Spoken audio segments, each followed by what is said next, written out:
They weren't the richest, the smartest, or even the deadliest men in New York, but they were the ones everyone feared. Inside Rikers Island, a place already built on chaos, these names carried a different kind of power. Whispers in the chow line, eyes that made even guards look away.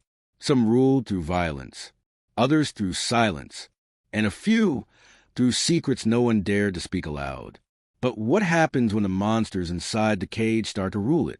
This is the story of the most feared prisoners in Rikers Island history, the Island of the Forgotten. Rikers Island isn't just a prison. It's a world that exists between life and death, a place where time stops and rules twist into something unrecognizable. Built on a landfill in the East River, just a mile from LaGuardia Airport, it hides behind high fences, razor wire, and silence. From the outside, it looks like another correctional complex.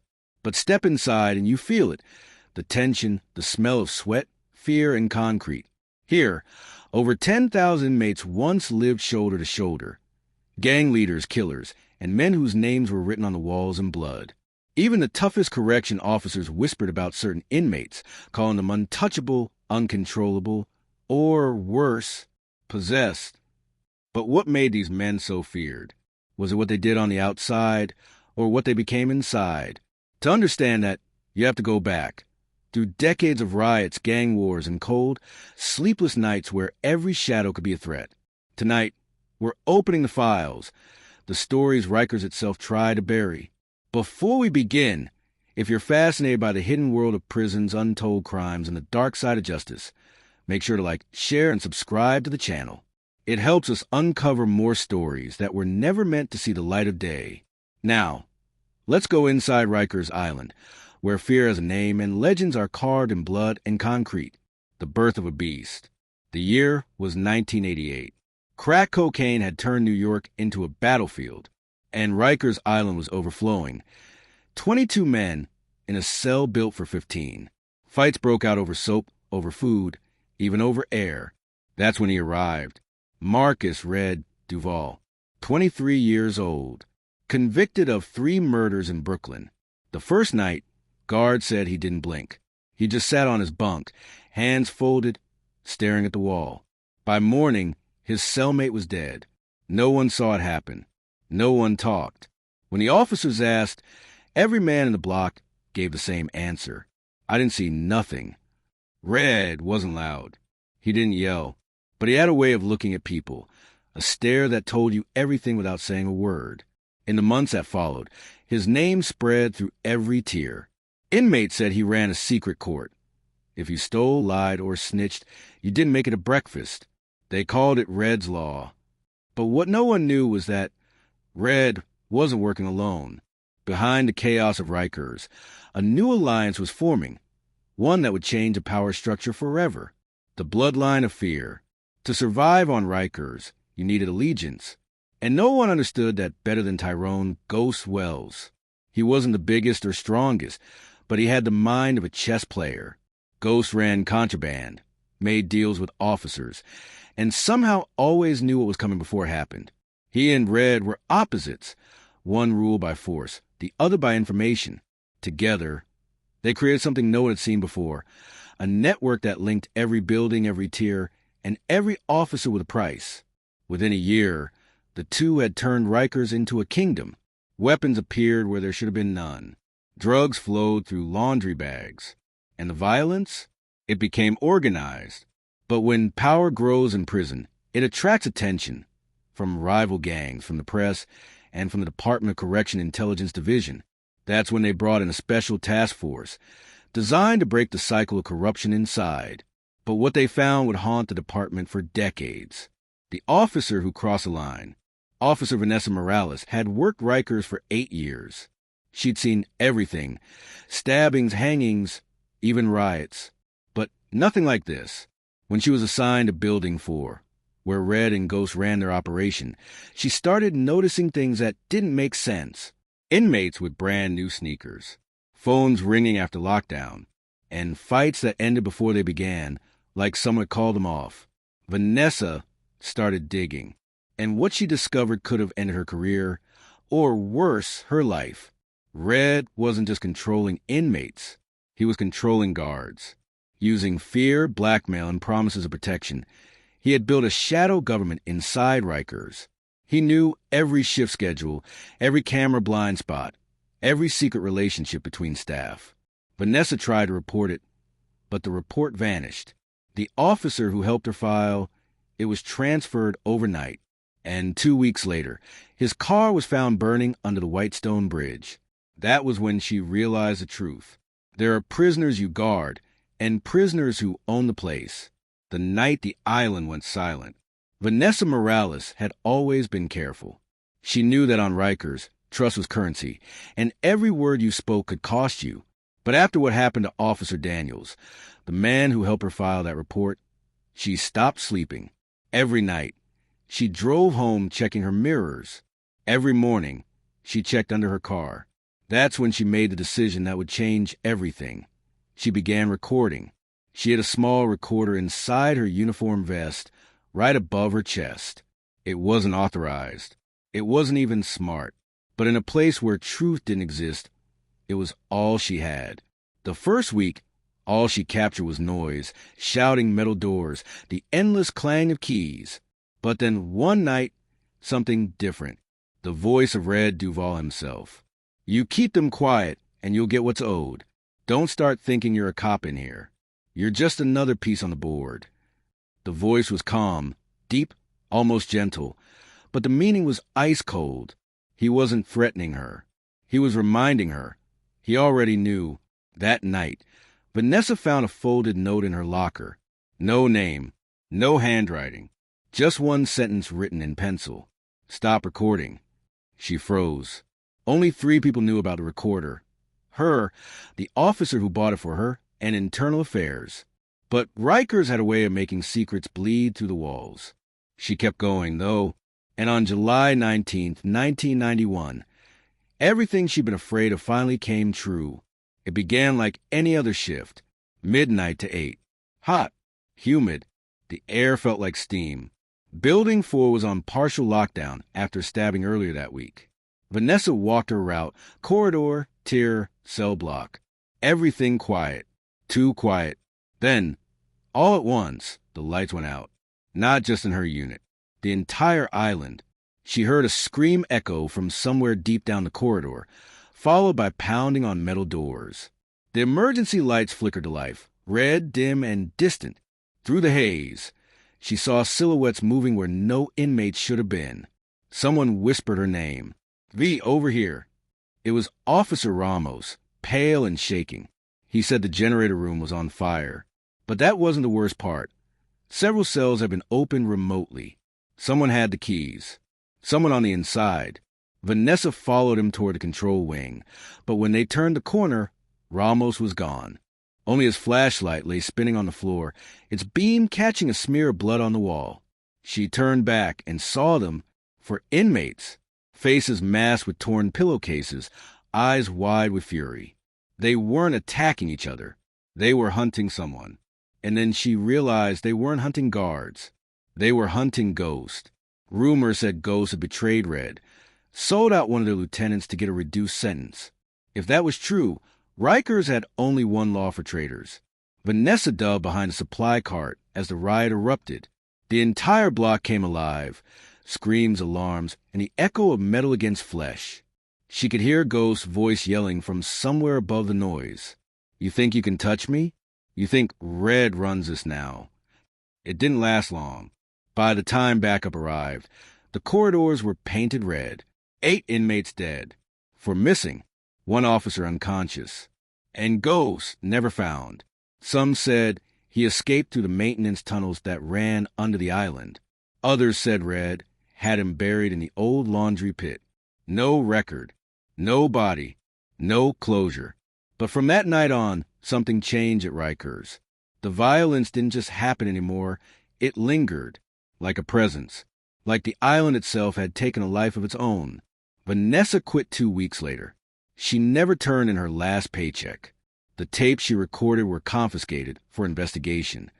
Years later, she learned they'd been sealed, marked classified, internal use only.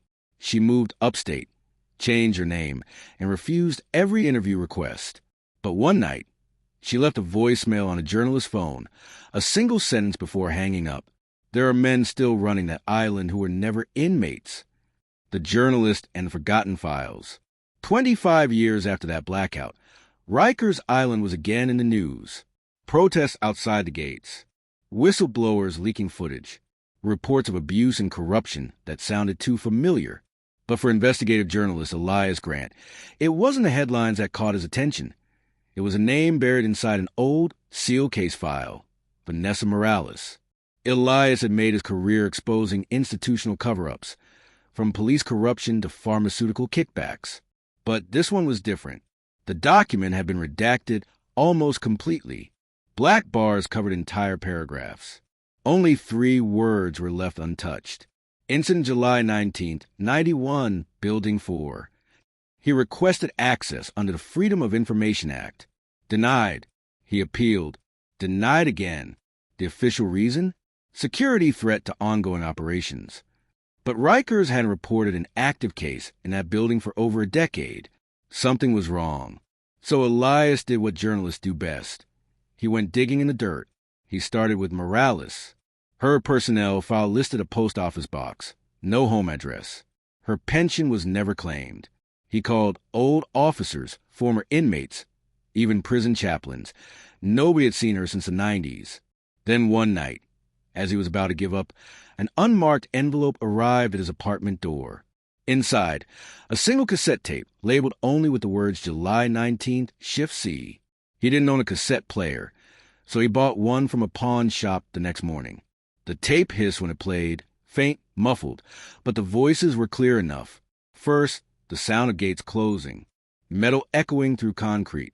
Then a woman's voice, calm, measured, Vanessa's voice. Unit secure, no incidents. A pause. Then a man's voice, deep, confident, cold. Tell Red it's done. The line's open. Elias froze. The man on the tape was an inmate. He was a guard, a correction officer, working directly with Red Duvall. That moment changed everything. Elias spent the next 6 months piecing together what he called the Shadow Line, a system of corrupt officers who smuggled contraband, controlled inmate transfers, and ran protection rackets within the prison. At the top of the list was a name that kept reappearing, Captain Raymond Cole. Cole was a career officer, 27 years in, decorated, commended, but his record had strange gaps. Unexplained reassignments, missing reports, sealed disciplinary actions.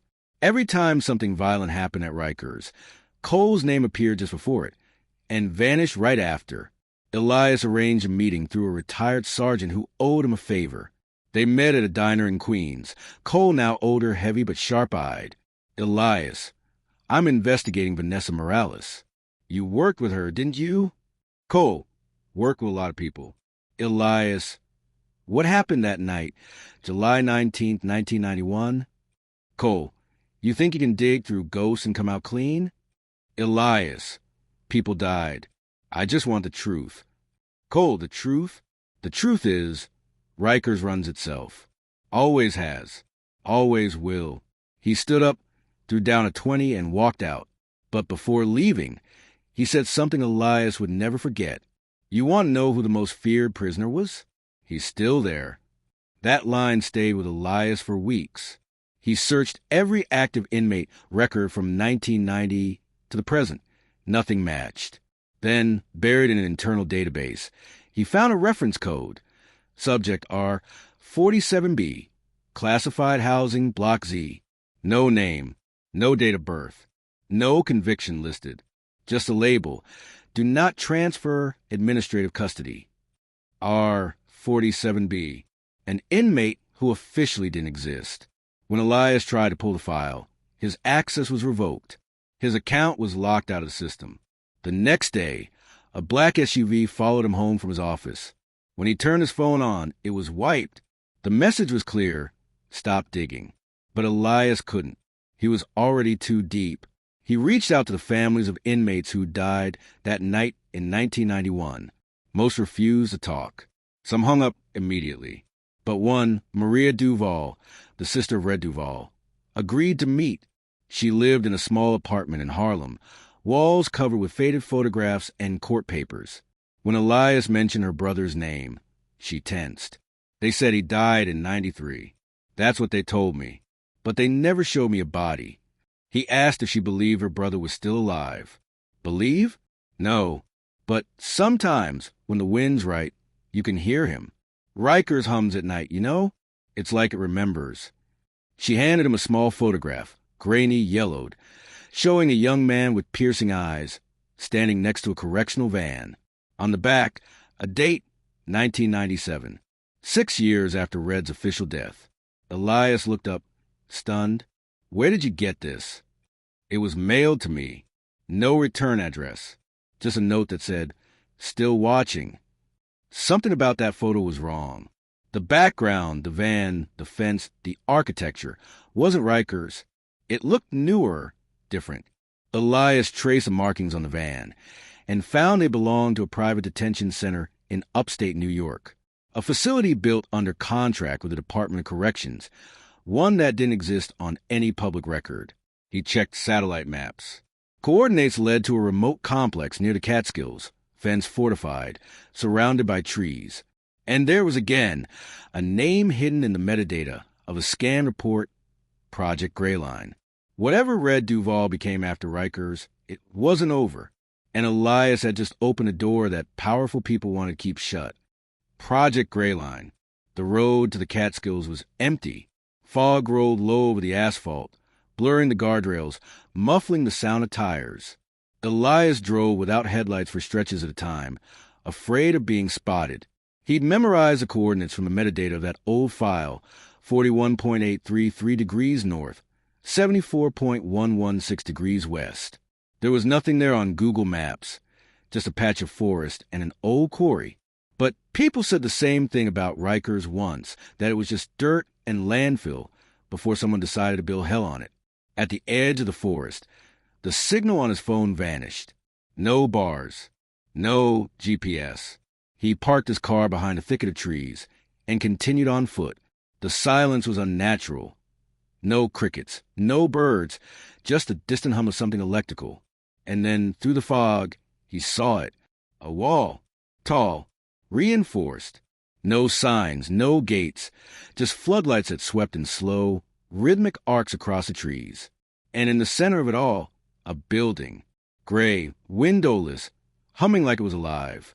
There were no guards at the entrance, only cameras.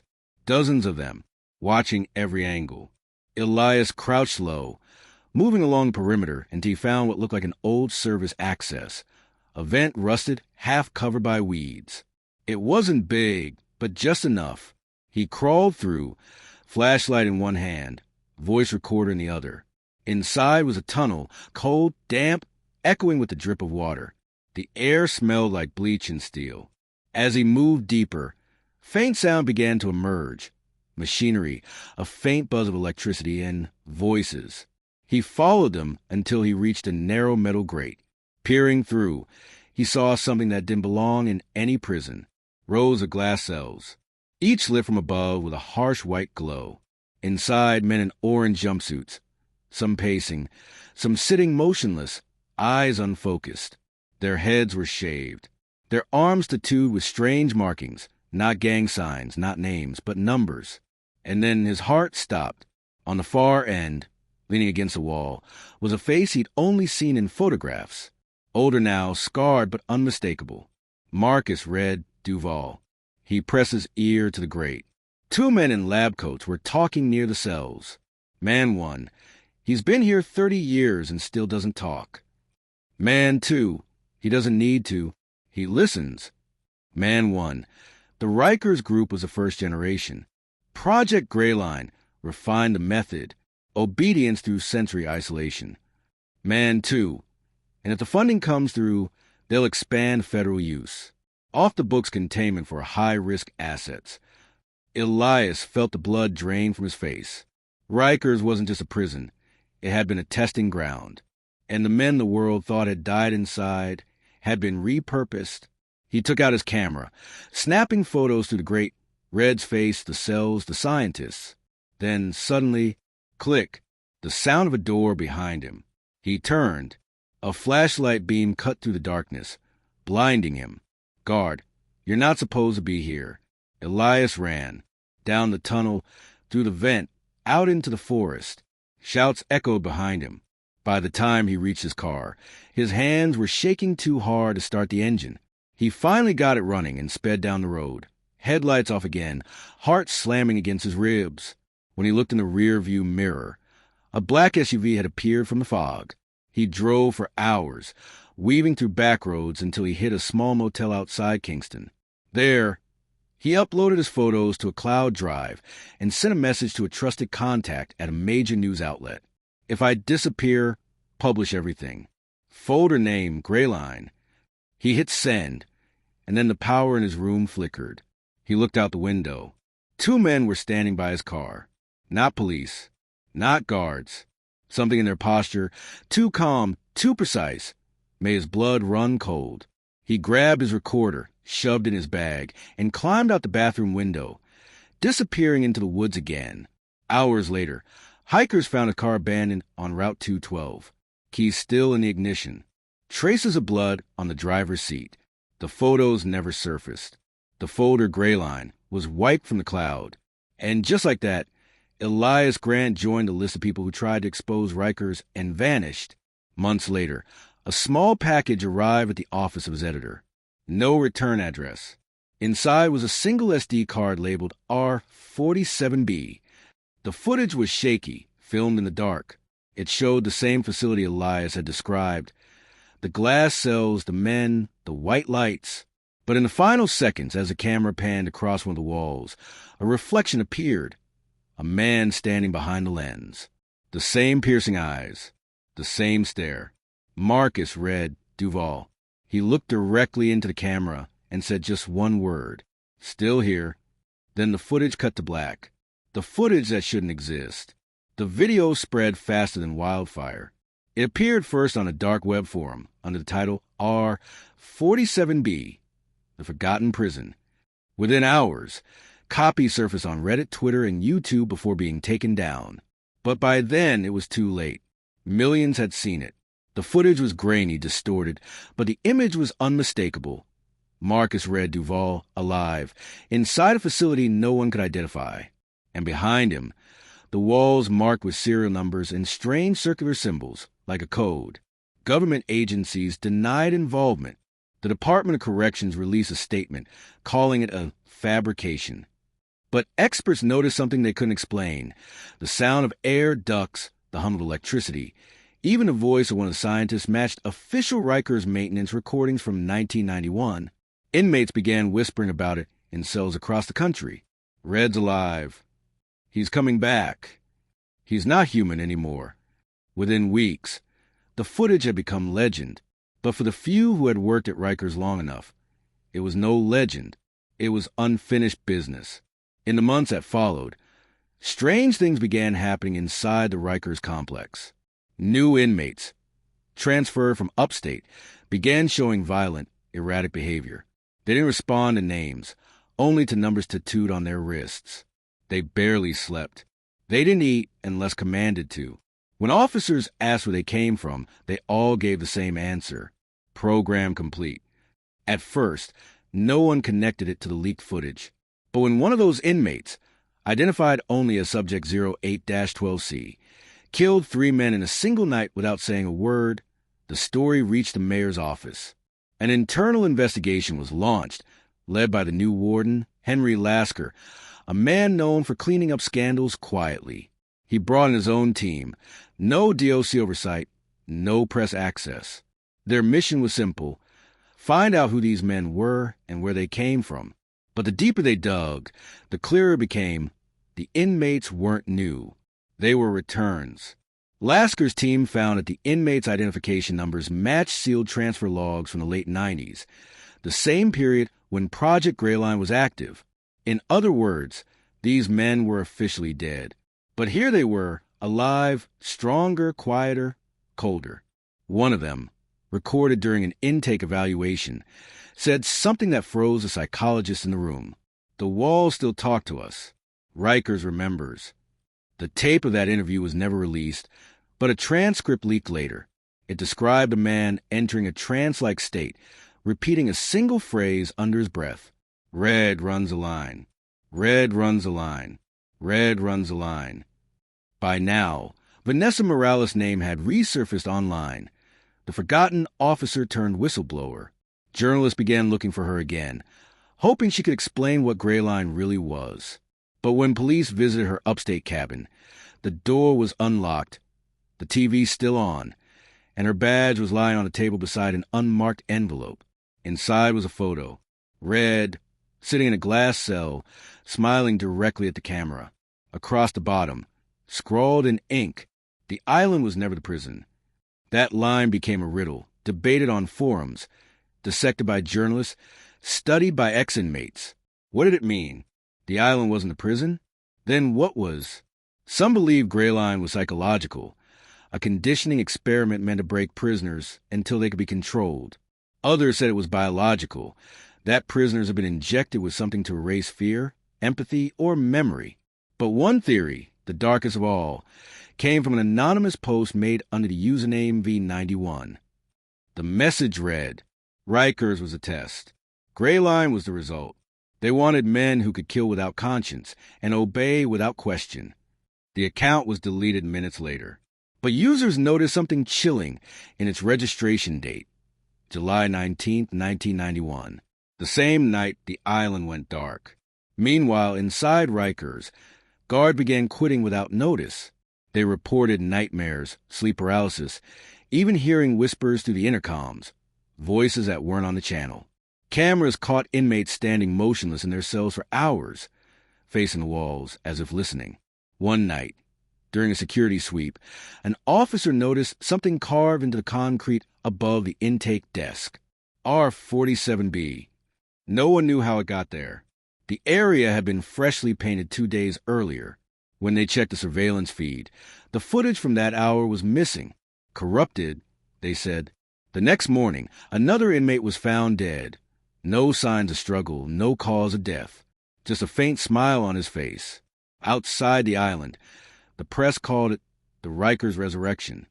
But within the Department of Corrections, it was something else, a classified crisis. A special task force was formed under Homeland Security, codenamed Division 9. Their mission: contain whatever Grayline had become before it spread beyond the walls. Because according to new intelligence, it already had.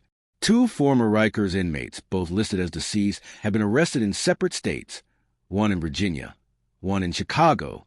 Both had identical wrist tattoos. Both claimed they were called home. And when interrogators asked who called them, both gave the same answer, word for word. The red line. The island that still breathes. They said Rikers Island would close. They said the walls would come down, the cells emptied, the ghosts laid to rest. But walls don't forget. Not when they've soaked up decades of screams, blood, and secrets. The truth is, Rikers was never just a prison. It was a living experiment in control. Every riot, every blackout, every death was a note in a song that still echoes beneath New York City. The men they called monsters were never gone. They were repurposed, rewritten, turned into something beyond punishment, instruments of obedience. Marcus read, Duvall was supposed to die in 1993, yet somehow his presence still lingers, in the cameras that glitch during lockdowns, in the inmates who whisper numbers instead of names, in the silence that follows every scream in the dark. And maybe that's a real curse of Rikers Island, not that it held the worst men alive, but that it created them. Even now, the city moves on above it. Planes take off from LaGuardia. Families drive the bridges, unaware of what lies just beyond the river. But down there, under concrete and history, something still stirs. A heartbeat, a hum, a whisper that says, the line is still running. And if you listen closely on a quiet night, you might hear it too, a voice from somewhere deep in the dark, repeating the same words that started it all. Still here. If you made it this far, you've just walked through the dark heart of Rikers Island, a place where fear has a name and legends never die. Stories like this deserve to be heard, not hidden. So before you go, like, share, and subscribe to the channel. It helps us keep uncovering the truth they tried to bury. Because in places like Rikers, some stories are still alive.